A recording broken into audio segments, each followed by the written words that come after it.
make this promise to Canadians. I will always be straight about the challenges that we face and the choices that we must make. And to be clear, we won't transform our economy easily or in a few months. It will take some sacrifices, and it will take some time. How many kids did you molest with Jeffrey Epstein? More than just elbows. Because President Trump has ignited a trade war that is ruptured. No, we don't like Trump here. All right, elbows up. Elbows up.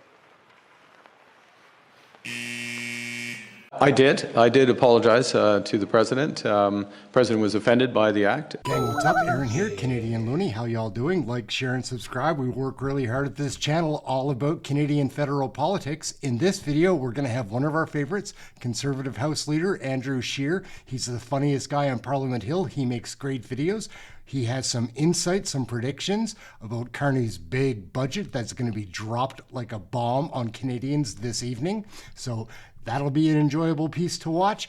Following that up, we've got Jamil Jivani, another one of our favorite MPs, who's going to deliver articulately what the issues are with these Trudeau-Carney woke liberal policies. A real insight. Jamil Jivani's a gem. Let's get into this. We're going to kick it off with our guy, Andrew Scheer. Let's go. Hey, that's something everyone can enjoy. The federal budget is just around the corner, and you're about to find out how much all this spending is going to cost you. You're going to see terms thrown around like deficits and debt servicing and operational versus capital. So let's take a few moments to break everything down so that when you see that budget, you know exactly what everyone's talking about. Now, I know we're discussing some dry and technical terms, so throughout this video, I'll be showing you some amazing videos just to make it all worthwhile. I believe you're going to see a lot about these 5 terms. I think it's important that we all understand exactly what they mean so that you can decide whether or not this budget actually works for you. And I don't want to characterize the deficit other than what I've already said. It's substantial. Starting with number 1. Deficit. What does that actually mean? Well, it's pretty simple. If the government spends more than it takes in, it's in deficit. So for example, let's just say the federal government collects $300 billion in taxes, but spends $350 billion. Well, then it would have a deficit of that difference. The deficit then would be $50 billion. The government spent $50 billion more than it took in. So where does that other $50 billion come from? Well, now we move into term number 2, the debt. Every year the government runs a deficit, it has to go and borrow that money. So the government of Canada literally goes out into the bond markets and writes IOUs and borrows money against them. Who lends them the money? Bankers and bondholders. So that's the difference between deficit and debt. The deficit is the yearly amount that the government spends more than it takes in, and the debt is all that accumulation. That brings me to term number 3, debt servicing. What does debt servicing mean? Well, just like when you carry a balance on your credit card, or if you have that line of credit, every month you have to pay interest. You're not paying back any of the money that you borrowed. You're just paying the bank for the privilege of them lending you the money. That's basically the fee, the cost of borrowing. So every time you see that bank statement where you're paying interest charges, the government has the exact same thing. They have to pay all the investment funds and all the wealthy people who have enough money to lend to the government. They have to pay them the interest on that debt. So all that costs on paying the interest on the debt get added on to the deficit every single year. The government spends more than it takes in. It's money that doesn't go to better services for you. It doesn't build up our communities. It just evaporates. It doesn't even evaporate. It gets transferred into the pockets of wealthy individuals and institutional lenders. That's a fancy word for the banks and the hedge funds. Now, I know that some of these terms can be dry, but the reason why it's dry, the reason why sometimes it's hard to follow all these terms is because that's the way they want it. They actually benefit when people have their eyes glazed over and they think, well, these are big numbers I don't want to have to wrap my head around. It's not a bug, it's a feature. So here's Margot Robbie in a bathtub to help explain it. Basically, Louis Rainieri's mortgage. Just kidding, still me in a suit. But anyway, now this brings me to term number 4, operational versus capital. Now, this is actually where Mark Carney's trying to pull a fast one on you. You see, Mark Carney's deficit is going to be bigger than even Justin Trudeau's. Here's what he's going to do. He's going to bring in this phony accounting system where he's going to label a whole bunch of spending as capital. Now, what we all need to remember is capital spending is on things, it's assets, it's stuff that produces a return on that investment or that physically exists that a government could sell if it ever needed to pay back those bondholders. What Mark Carney's going to do is he's going to take a whole bunch of spending that doesn't actually build things, that doesn't actually improve the lives of Canadians, and he's going to try to label that as capital spending. Here's the thing though, the bondholder who lent the money to the government in the first place doesn't care what Mark Carney calls it. He's still going to want his interest payments. If you tried to do what Mark Carney's trying to do, that would mean you'd go into your bank and you try to get a better rate or not have to pay some of the money back and say, well, a lot of this money is being spent on things that I call capital, like subscription TV services or luxury goods. The bank wouldn't care. They literally wouldn't care what you and your family call every expense. They just know you owe them money, you need to pay it. It's exactly the same with the federal government. Not only are you going to pay for these massive deficits and the borrowing costs with your direct tax dollars, they're literally going to take money off your paycheck to pay those bankers and bondholders, but you're also going to pay for it in higher prices, because every time the government floods the economy with brand new money, prices go up. Every time the government has to go out and borrow 50, 60, $70 billion, they have to borrow it from people who have money. How does this affect you? Well, when you go to renew your mortgage, you are now competing with the government to borrow that money. So the bankers and bondholders would way rather lend it to the government. So for you to be able to borrow it, you have to pay a premium. You literally have to compete with your own government to borrow funds, to buy a house, to build a business. So just remember, when you hear all these terms and you see all these big dollar amounts, the bottom line is this: you will pay more.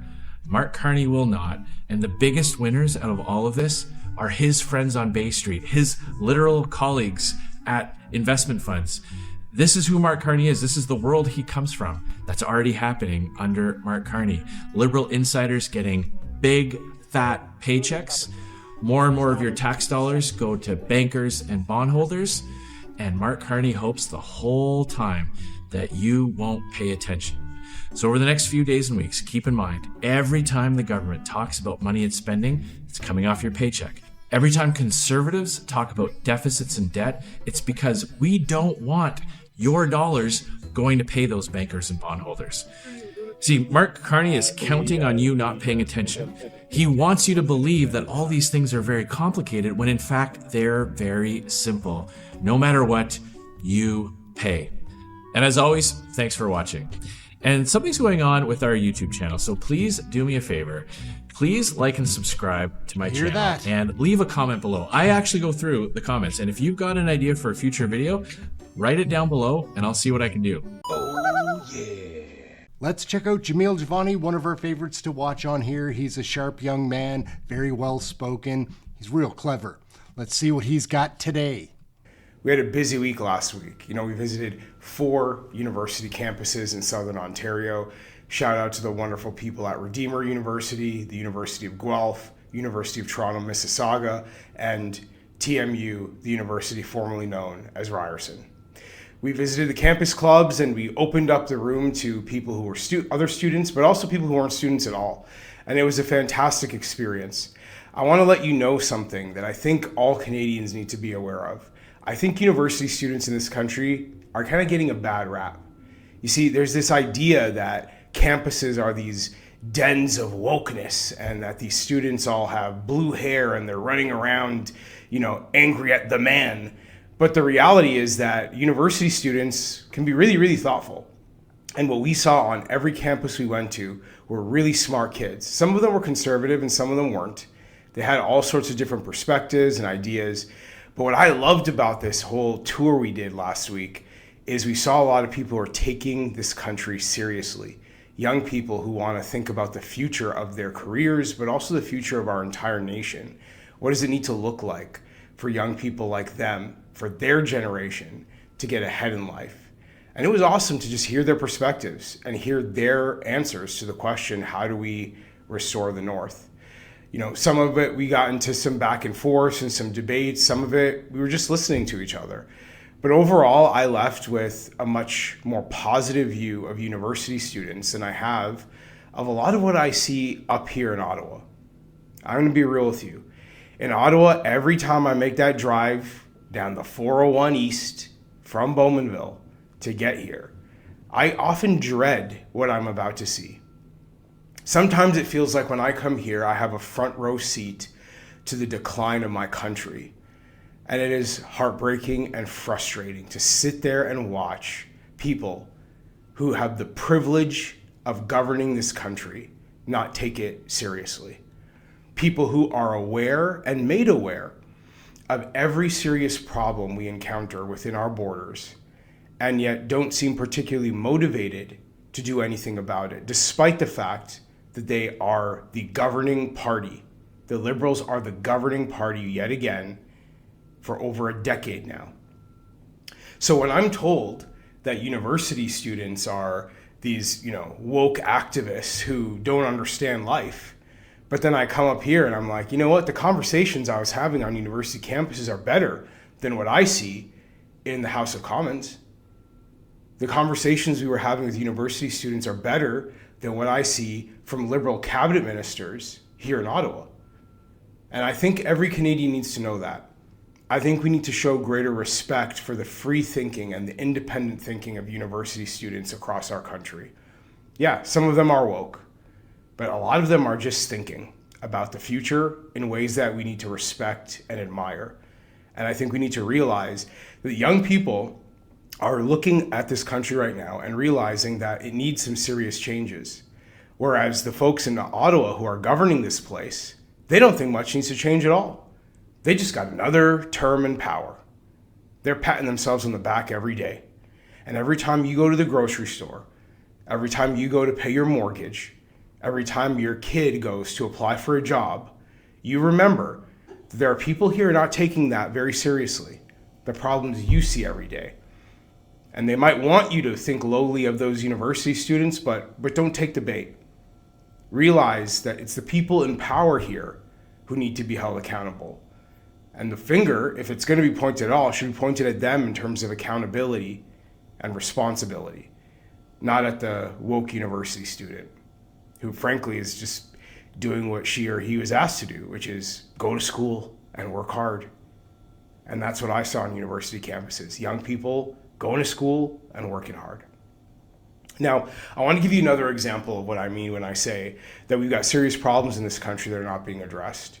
Anyone who lives in a city across Canada, anyone who drives through a city across Canada, you know that you see more drugs in this country today than you did before. You know that. I don't even need to tell you. You can probably think of a million examples in your head right now. You see the drugs being used and abused. You see the people struggling and hurting on the street. You see it. And now one of the reasons why this is getting worse across our cities is because the people here in Ottawa refuse to enforce the law, refuse to prosecute many drug offenses, including the open air drug use that you see on our street corners, in our parks, on our buses and transit stations. It's absurd. Now, I want to thank some people right now. I want to thank the city of Oshawa and the councillors there who voted for a motion to ask the federal government to do its job, which is enforce the law. It's not that complicated. Prosecute the offenses that are taking place. The fact that we have a city in this country that has to ask the federal government to do its job is mind-blowing. But this is where we're at right now. So I commend the city of Oshawa for taking that stand, and I am with them 100%. And I'm sure you are too, because there's a reason we have these laws on the books, is that we expect them to be enforced so that families can go to a park, young people who are going to school or going to work can go on a bus, people can use public spaces without worrying about crime and danger and needles and smoke from illegal drugs. This is a very clear example I want you to know about, so you understand what I mean when I say that the people up here in Ottawa are not taking their responsibility seriously. They know this is a problem. They live in those cities too. They drive through those cities. In fact, you head a few blocks down the street from here in Ottawa and you will come face to face with that very problem of drug abuse and the lack of law enforcement. So they're not unaware of it. They just don't want to do anything about it. And that's what I mean when I say they're not taking their responsibilities very seriously here in Ottawa.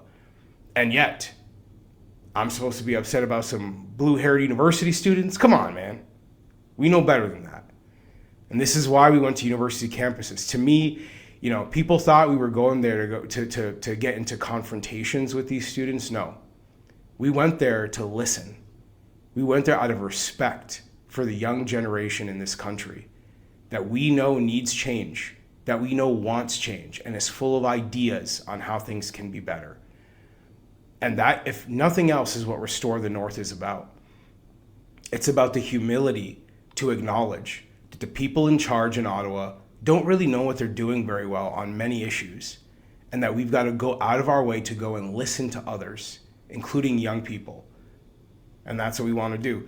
So we will be going to other university campuses. We're going to do an announcement about that in the coming days. I assure you that we will do everything we can with our schedule. I do have a job. I am a member of parliament, so I can't just be touring full time, but we will try our best to get to every part of the country that we can, because we believe young people across this nation have something important to say. Oh, yeah.